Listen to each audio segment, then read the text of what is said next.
Эта история произошла с семьей Уильямс, состоящей из 3 человек, молодой пары и их сына, которому было всего несколько месяцев от роду. Все они были родом из Индии, страны, известной своими жителями, способными приручать змей в качестве домашних животных. Это укоренившееся верование гласило, что змеи защищают младенцев. В этом случае Лео получил змею в подарок от своего отца, который твердо верил, что это животное защитит новорожденного от любого зла, представленного любыми насекомыми, которые могут пробраться в дом и причинить вред малышу. Для отца Лео змея — это животное, которое часто считается опасным, но это страх, который мы ей демонстрируем, делает ее агрессивной. Наоборот, когда мы медленно приближаемся к ним и показываем, что не представляем угрозы, они склонны опускать защиту и проявлять немного больше покорности при контакте с человеком. Даже с достаточной степенью доверия они могут стать очень хорошими защитниками, поскольку будут прогонять насекомых и животных, которые действительно могут причинить какой-либо вред. Тем не менее, мужчина был не очень доволен идеей, поскольку мы больше не живем прошлыми временами, и убеждения меняются по мере того, как общество модернизируется. Однако из уважения он не отказался от подарка своего отца. Змеи — это животные, с которыми нужно обращаться очень осторожно, потому что в зависимости от вида один укус может парализовать человека или даже лишить жизни, не говоря уже о тех змеях, которые извиваются вокруг нашего тела и могут задушить нас без возможности что-либо предпринять. В целом, змея является одним из животных, которые внушают больше всего страха в мире, и не без оснований, ведь их внешний вид и поведение вызывают это чувство опасности. Поэтому, конечно, не рекомендуется держать одно из этих животных в качестве домашнего питомца. В настоящее время существует около 3000 видов змей, и менее 10% из них ядовиты. Тем не менее, молодая семья сохранила змею, правда, держа ее в изоляции в террариуме, откуда они не разрешали ей выходить, или, по крайней мере, так они думали. Однажды ночью, пока малыш спал в своей комнате, змее каким-то образом удалось выбраться из своего контейнера, и она медленно проползла по всему дому, пока не добралась до комнаты ребенка. Поначалу змея не приближалась к малышу, а просто оставалась рядом и поедала мелких насекомых, которые могли быть в комнате, а затем, утолив голод, очень умно возвращалась обратно в свой террариум. Это действие повторялось каждую ночь, и постепенно рептилия становилась все более уверенной, приближаясь к колыбели ребенка и пристально наблюдая за ним. Родители малыша действительно заметили небольшие остатки насекомых, разбросанные по комнате, но не придали этому большого значения. Так прошло несколько дней, пока Лео однажды ночью не встал, чтобы сходить в туалет, а затем решил заглянуть в комнату своего первенца, чтобы убедиться, что все в порядке. Именно тогда Лео обнаружил, что змея находится рядом с колыбелью его сына и наблюдает за младенцем. Теперь наличие остатков насекомых в комнате малыша имело смысл.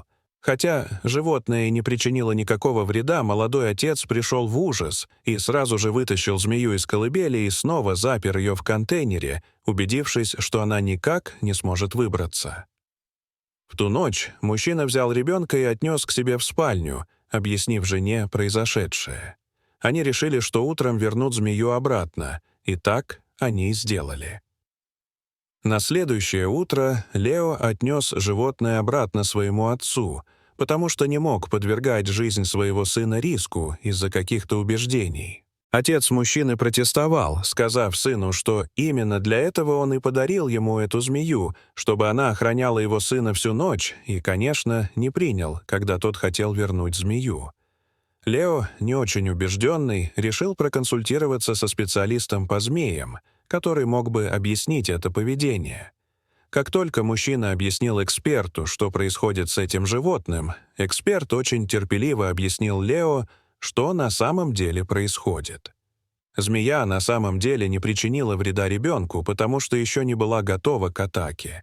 Все это время она просто выжидала подходящий момент, чтобы напасть на этого беззащитного младенца. Если бы вы подождали еще пару дней, прежде чем прийти, ваш сын, вероятно, уже не был бы жив, сказал эксперт. Услышав это, Лео не знал, верить ему или своему отцу. Тем не менее, он принял наименее рискованное для своей семьи решение и отдал змею в зоопарк, где о ней могли бы позаботиться, так как ему тоже не казалось справедливым убивать или выпускать ее в город. Вполне возможно, что его отцу это решение не понравится, но безопасность его семьи была для него важнее всего. Хотя и возможно, что некоторые змеи, выращенные в неволе, могут развить более ручной характер и даже сосуществовать с людьми. Те, что выросли на воле, следуя своим инстинктам, не упускают возможности атаковать свою добычу в самый подходящий момент, будь то человек или любой другой вид животного. Для нашей второй сегодняшней истории у нас есть случай Макса, кота, который в настоящее время считается героем в Австралии, и я расскажу почему. Мы находимся в Квинсленде, Австралия. Семья Браунов — типичная семья среднего класса, живущая в пригороде. Она состоит из пары, их двоих детей, и, конечно же, не может обойтись без их питомца Макса, 8-летнего кота, который был с ними с тех пор, как был совсем крошечным котенком. Макс был свидетелем рождения детей этой семьи и наблюдал, как они росли. Дети, которым сейчас 5 и 6 лет, выросли под чутким надзором Макса и, конечно же, любили его как еще одного члена семьи. В то воскресенье, как и любое другое, двое малышей играли во дворе своего дома, а их родители готовили вкусный обед в доме. Рядом с малышами, как обычно, находился Макс, наблюдая за ними издалека. В этот момент кот заметил что-то, что привлекло его внимание, ползущую в сторону этих двух малышей змею. Только это была не просто змея, а восточный коричневый змей, вторая, самая ядовитая змея в мире. Восточный коричневый змей очень агрессивен и самый смертоносный в Австралии, ответственный за большинство смертей от укусов змей в этой стране. Поэтому австралийские власти призывают своих граждан, увидев такую змею, немедленно бежать, поскольку столкновение с ней может иметь фатальные последствия. Эта змея явно собиралась напасть на этих двух малышей, которые даже не заметили надвигающейся опасности. Однако Макс не собирался этого допустить и очень храбро перехватил хищника, быстро напав на него. Два животных сцепились в схватке, которая закончилась тем, что кот задушил змею. Макс победил, но за большую цену. Во время драки восточный коричневый успел укусить кота, впрыснув ему свой мощный яд. Кот потерял сознание, и в этот момент дети начали кричать. Брауны сразу подбежали посмотреть, что случилось с их детьми, и увидели эту печальную картину. Они принесли Макса домой, где через некоторое время кот пришел в себя и, казалось, был в порядке.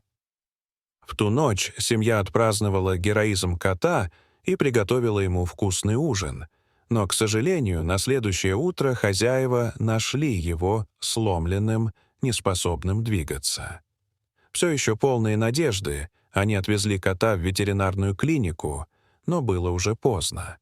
Кот умер героем.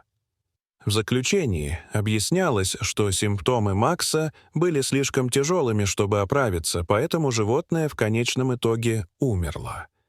Макс запомнился своим невероятным подвигом не только своей семье, но и всей стране.